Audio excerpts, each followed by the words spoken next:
Oi gente, seja bem-vindo ao canal do 3ens. Esta é a nossa sala de estudos com conteúdos de desenvolvimento pessoal e profissional. Eu sou o Tom Trindade e é uma alegria recebê-lo aqui conosco. Hoje vamos falar sobre não conformidade, mas propriamente dito sobre como agir diante de uma não conformidade. Eu vou agir com uma correção ou com uma ação corretiva. Você sabia que estamos falando de coisas diferentes e que implementamos de forma diferente essas duas coisas? Se não sabia, essa aula então é muito importante para te ajudar. Fica conosco e acompanhe o conteúdo após a nossa vinheta.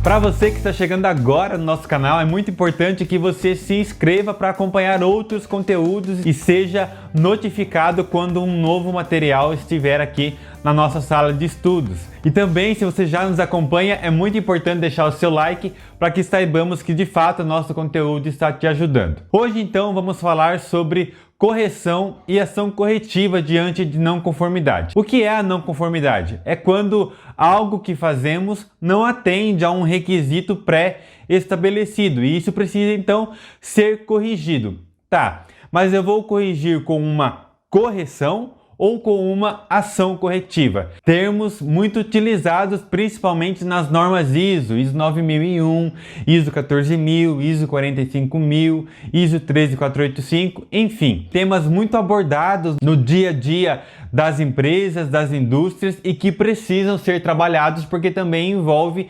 melhoria contínua, né? Um assunto muito envolvido aí nas empresas. Mas então de que forma nós utilizamos, de que forma trabalhamos isso? Quando eu vou fazer uma correção ou uma ação corretiva? Primeiro, correção. Eu estou falando de algo imediato, de algo para estancar o problema. Ou seja, eu sentei numa cadeira e a cadeira quebrou. O que eu vou fazer para corrigir aquela cadeira que quebrou? Eu vou consertar o parafuso, eu vou apertar mais o parafuso, eu vou soldar a perna que quebrou. Então, por exemplo, isso eu estou fazendo uma correção. Eu estou apenas fazendo algo para corrigir, estancar, é uma ação imediata para resolver o problema da cadeira quebrada. Então, é algo mais imediato, é algo mais instantâneo. E o que seria então fazer uma ação corretiva para a cadeira que quebrou? Opa, aí estamos falando de algo mais profundo. A ação corretiva então, ela me exige uma investigação da causa. Ou seja, não vou só soldar a perna da cadeira, não vou só apertar o parafuso da cadeira, mas eu preciso descobrir o que levou a cadeira a quebrar. Ou seja, preciso então investigar a causa, fazer então uma investigação mais profunda para que aquilo que eu vou fazer, a ação corretiva, faça com que a cadeira não torne a quebrar mais. Ou seja, a não ter reincidência, que o problema não se repita. Então isso vai exigir que eu investigue o problema, que eu investigue por que a cadeira quebrou, talvez com 5 porquês, com um diagrama de Ishikawa, ferramentas que já estão aqui no nosso canal e você pode pesquisá-las para utilizá-las também. Mas é importante saber então que não basta eu, nessa situação, apenas corrigir o problema de forma imediata, mas então eu vou usar a ação corretiva para que o meu problema não aconteça mais, agindo na causa, na origem, aonde nasceu o problema. Tá, e como eu vou fazer isso? Usando ferramentas da qualidade. Desta forma, então, nós diferenciamos correção de ação corretiva. Correção, algo imediato, para resolver aquilo que aconteceu, o efeito daquilo que aconteceu naquele momento. Ação corretiva, eu estou fazendo uma ação, uma investigação e vou agir de forma que o problema não se repita mais. Ou seja, a correção não impede que o meu problema se repita. A ação corretiva, ela age na causa do problema, na raiz do problema. Então eu estou fazendo algo para que o problema não recorra e não volte a acontecer. E é isso que nós precisamos desenvolver na nossa empresa no dia a dia.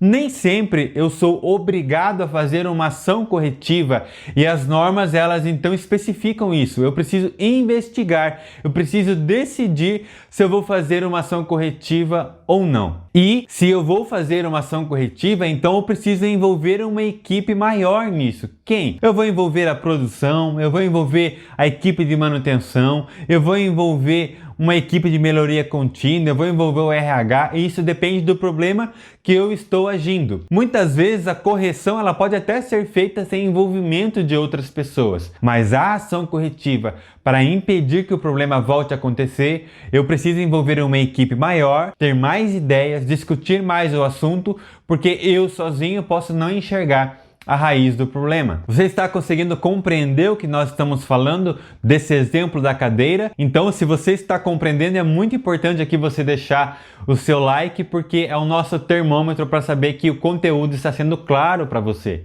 Então vamos lá, para esclarecer bem o conteúdo para nós. As normas de gestão de qualidade, elas sempre vão dizer que diante de uma não conformidade, eu tenho que reagir, ou seja, eu tenho que corrigir aquilo que aconteceu naquele momento. A cadeira quebrou, eu vou consertar a cadeira. E então, aí a partir disso, tomar a decisão se será feita ação corretiva ou não. Ou seja, eu quero eliminar esse problema para sempre, eu quero resolver de fato o problema para que ele não volte a acontecer, então vamos para a ação corretiva, que é o segundo passo.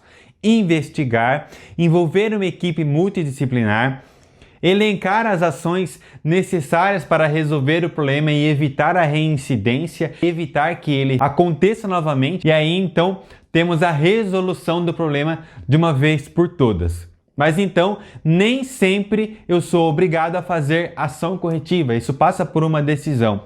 É importante na interpretação da norma que sempre que o problema aconteceu já pela segunda vez, é necessário fazer então a ação corretiva. Porque o principal ganho que eu tenho com uma ação corretiva é evitar reincidência, evitar que eu seja surpreendido novamente por um problema que já aconteceu. Então grave isso, correção tem que ser feito todas as vezes diante de um problema para corrigir aquele cenário, né, e saber até onde aquele problema chegou. Então é corrigir a cadeira quebrada, é ver se tem outras cadeiras quebradas, é ver até onde chegou o meu problema e ir corrigindo.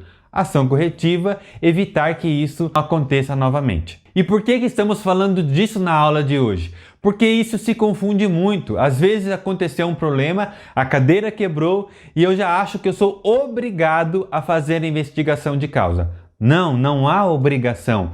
Mas se eu decido fazer a ação corretiva, eu preciso investigar e agir então na causa raiz do problema. E isso é um tema muito espinhoso nas empresas, porque às vezes nós já vamos agindo de forma imediata e já vamos ali preenchendo e confundindo correção com ação corretiva, e acaba que eu não ajo de forma eficaz em nenhuma das situações, nem na correção e nem na ação corretiva. Por isso é muito importante ter o conceito muito bem desenvolvido no nosso dia a dia, muito bem desenvolvido na nossa rotina de trabalho, para que eu possa agir de forma correta. E lembrar que a ação corretiva ela é uma ação estratégica. A empresa quer conviver ainda com esse problema, a empresa quer eliminar de uma vez por todas, então agimos ali na ação corretiva, registrando o problema, registrando as ações, registrando a ação corretiva e preventiva que será realizada para que o problema então não volte a acontecer. Se o conceito ficar muito claro na nossa cabeça e no nosso dia a dia, nós vamos evitar excesso de trabalho, excesso de registro e vamos agir de forma mais assertiva. Por isso, então, estamos trazendo essa diferenciação para ficar muito claro no seu dia a dia, essa diferença quando eu ajo numa não conformidade com uma correção e quando eu ajo com uma ação corretiva. É muito importante, então, que você deixe aqui a sua pergunta se algo não ficou claro e vamos esclarecendo para você. É muito importante também você deixar aqui sugestões de conteúdo para que possamos ir trabalhando a cada conteúdo no nosso canal. Espero que o nosso conteúdo tenha te ajudado hoje, que tenha de fato trazido para você essa diferenciação da necessidade de uma correção ou uma ação corretiva e que você possa levar isso para o seu trabalho, para o seu dia a dia. Quero convidar você então a conhecer outros conteúdos que já estão aqui no nosso canal e que vai te ajudar muito. Um deles é o SGQ, né, sobre o que faz o SGQ. Temos aqui então o diagrama de Ishikawa, os 5 porquês, que são ferramentas de investigação de causa raiz e que vão te ajudar muito. Um forte abraço e até o próximo conteúdo no nosso canal.